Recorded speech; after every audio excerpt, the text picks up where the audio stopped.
നമസ്കാരം. ഒരു സിനിമ കണ്ട് വികാരപരവശയായി കരയുന്നത് പോലെയല്ല ഒരു പുസ്തകം വായിച്ച് മിഴികൾ നിറഞ്ഞൊഴുകുന്നത്. ഹൃദയത്തെ കണ്ണീര് കൊണ്ട് നനയിപ്പിച്ച പുസ്തകമാണ് സുധാ മേനോന്റെ ചരിത്രം അദൃശ്യമാക്കിയ മുറിവുകൾ. DC ബുക്സാണ് ഇത് പ്രസിദ്ധീകരിച്ചിട്ടുള്ളത്.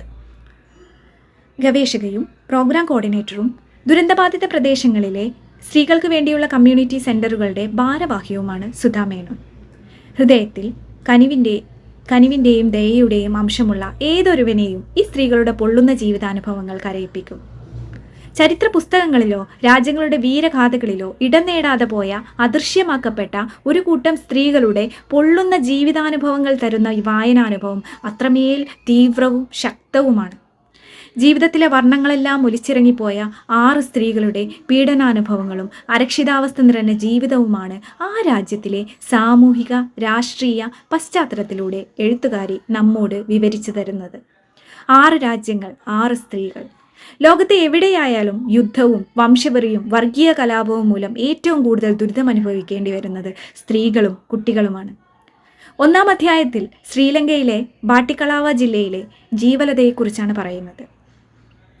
26 വർഷം നീണ്ട തമിഴ സിംഹള വംശീയ കലാപത്തിൽ എല്ലാം നഷ്ടപ്പെട്ട സ്ത്രീകളിലെ പ്രതിനിധി മാത്രമാണ് ജീവലത. അവർക്ക് അവരുടെ കുടുംബം, അമ്മ, അച്ഛൻ, സഹോദരൻ, മകൾ എല്ലാം നഷ്ടപ്പെട്ടു. 10-ാം വയസ്സിൽ LTT പിടിച്ചുകൊണ്ടുപോയ മകനെ പിന്നീട് അവർ കണ്ടിട്ടേയില്ല.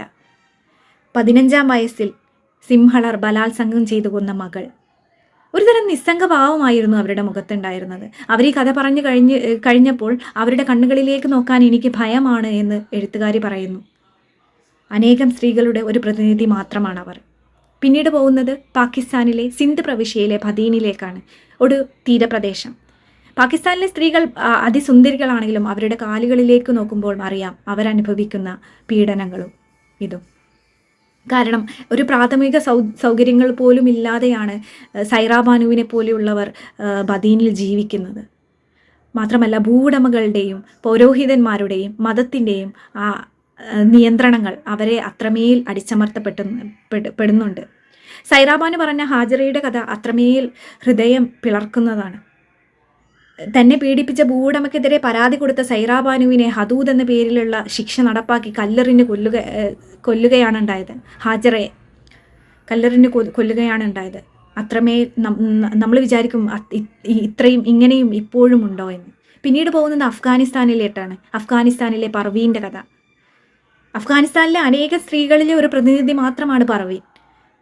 തുടർച്ചയായ യുദ്ധങ്ങളും റഷ്യയുടെ പിന്മാറ്റവും താലിബാന്റെ വരവും അവിടുത്തെ സ്ത്രീകളെ എത്രമാത്രം ബാധിച്ചു. അവർക്ക് നഷ്ടപ്പെട്ടത് ബാല്യമാണ്. വളരെ ചെറുപ്പത്തിൽ തന്നെ ഒരുപാട് പ്രായമുള്ള ഒരാളുടെ 2ാം ഭാര്യയാകേണ്ടി വന്ന പർവീൻ 2 മക്കൾക്ക് ജന്മം നൽകി വീണ്ടും താലിബാന്റെയും ഒരു മകൾ മരിക്കുകയും ചെയ്ത അവരുടെ ഒക്കെ അനുഭവം എന്ന് പറയുന്നത് നമുക്ക് കേൾക്കാൻ പോലും കഴിയില്ല. വായിക്കുമ്പോൾ ഞാൻ ഓരോ പേജും വായിക്കുമ്പോൾ എൻ്റെ കണ്ണിൽ നിന്ന് കണ്ണീരാണ് വന്നിരുന്നത്. പിന്നീട് നമ്മൾ പോകുന്നത് ബംഗ്ലാദേശിലോട്ടാണ്. നമ്മളെല്ലാം ധരിക്കുന്ന ബ്രാൻഡഡ് വസ്ത്രങ്ങളായ സാറയുടെയും ലെവിസിൻ്റെയും വസ്ത്രങ്ങൾ നെയ്യുന്നത് ബംഗ്ലാദേശിലെ ചെറിയ കുടിസുമുറികളിലാണ്. വളരെ തുച്ഛമായ ശമ്പളത്തിന് ജോലിയെടുക്കുന്ന ബംഗ്ലാദേശിലെ ഭാര്യയും ഭർത്താവും വലിയ കുഞ്ഞു കെട്ടിടങ്ങളിൽ ജോലിയെടുക്കുന്നവർ. അവർക്ക് ലഭിക്കുന്നത് തുച്ഛമായ ശമ്പളവും. അങ്ങനെ റാണ പ്ലാസയിലെ അപകടത്തിൽ ഭർത്താവ് മരിച്ച സെഫിയ, 2 കാലുകൾ നഷ്ടപ്പെട്ട സെഫിയ, അവളും ബംഗ്ലാദേശിലെ അനേകരിൽ ഒരു പ്രതിനിധി മാത്രമാണ്. പിന്നീട് പോകുന്നത് നേപ്പാളിലെ ശ്രേഷ്ഠയിലോട്ടാണ്. സ്ഥിരമായ പ്രകൃതി ദുരന്തങ്ങളും ദാരിദ്ര്യവും നേപ്പാളിലെ പെൺകുട്ടികളെ പുറത്തേക്ക് പോവാൻ നിർബന്ധിക്കുന്നു. അങ്ങനെ പോയി ചുവന്ന തെരുവിൽ 14-ാം വയസ്സിൽ എത്തപ്പെട്ട ശ്രേഷ്ഠ. അവളുടെ മുഖത്ത് ഒരു ഭാവവും ഉണ്ടായിരുന്നില്ല എന്നാണ് എഴുത്തുകാരി പറയുന്നത്.